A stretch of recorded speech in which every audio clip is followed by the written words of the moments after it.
Aha, yəni gerçəkdən uzaq olanlar. Bəs nağıllar nə idi? Sən də Fatimə? Gerçək nağıllar. Nağılları əfsanələrə əsasən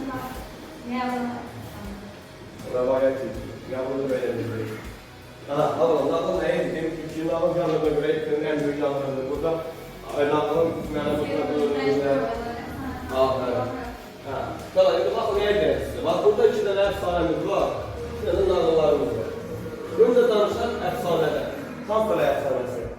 Qala, Xansaray əfsanəsi haqqında başqa bir də qeyd sonra, qeyd gələcək. Qala, demək ki, burada əfsanəyə aid olan gerçəkdən uzaq bir xüsusiyyətlər özünü göstərir. Əsərin məzunu haqqında sonra sizə danışıb, bu əsərdə göstərilən sonra Şəşxan Sarayı haqqında danışır. Burada yəni Şəşxan Sarayından bəhs edən bir hadisədir. Və inşallah bir xan öz adını əvəzləşdirmək üçün yeni bir saray tikdirir. Bilmək qərarından gəlir. Və bunun üçün də öz xanlığına arzulan ən yaxşı ustaya müraciət edir ki, mənim sən əvəzləşdirir. Və burada qarşılıq deyirsən nə qədər yer almaq istəyirsənsə, qızıl qalan vermək hazır. Və vaxt gəlir vədə yetişir, usta kim? Xan gəlib baxanda sarayı bəyənir. Və sarayı bəyənəndən sonra deyir ki, bundan daha yaxşı tikə bilərsən ustaya. O deyir ki, bəli. Sarayı xan bəyənir, bəyənir sarayı.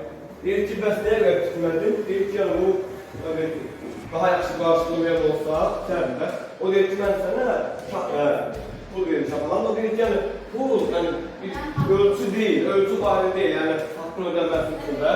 Bu da sana xoş gəlməyəcək, şalar bu əfsanədə. Necə burada ilk olaraq? Ünlü ustanın əlini kəsdirəcək. Sonra bir diqqətli bir məqam var. Bu testdə o həmin sualımız var.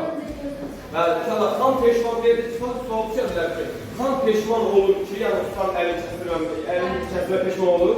Bəli, peşman olur. Deyir, kəsdirən bilir kəsirdim mən gününcə. Əli yox, bilir. Bax, bu sual düşə bilir. Əgər peşman ola bilir. Xan orada peşman olur ki, özü birində bir istifadə edər. Mən sənin əlini yox, bilir kəsdirəyim.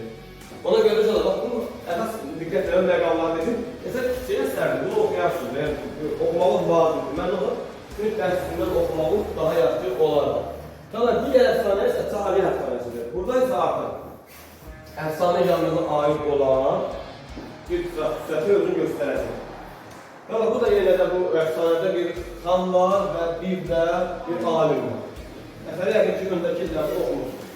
Sonra bu burada da yenə də şah alimi öz sarayına gətirmək istəyir. Alim isə bundan bədən sonra etiraz edir. Bu da isə xana xoş gəlir. Razı şaha xoş gəlir və şah deməyib burada bir neçə kələyə yaratacaq ki, bunu utandırmaq üçün. Və burada uşaqlar belə bir sual düşəlir testdə ki, alimə verilən suallar kim hazır verir?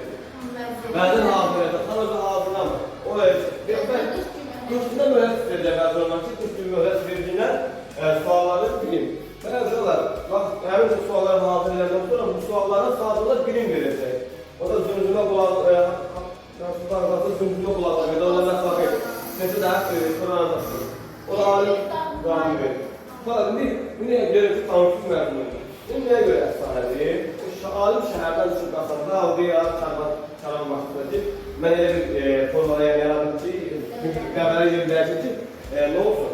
Yəni bu musiqi yarısında, göstərir bu musiqi. Bax, bu artıq uşaqlar, nədir o?